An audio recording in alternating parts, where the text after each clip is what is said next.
most embarrassing defeat in military history wasn't against a superpower, it was against birds. And the humans actually lost. This is the Great Emu War.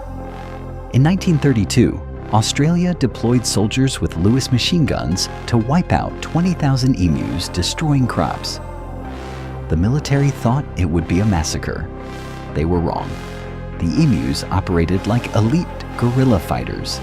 They split into small groups, dodging bullets with insane speed.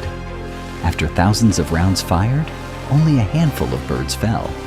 The major in charge famously said, "If we had a military division with the bullet-carrying capacity of these birds, it would face any army in the world." The military retreated in shame, making it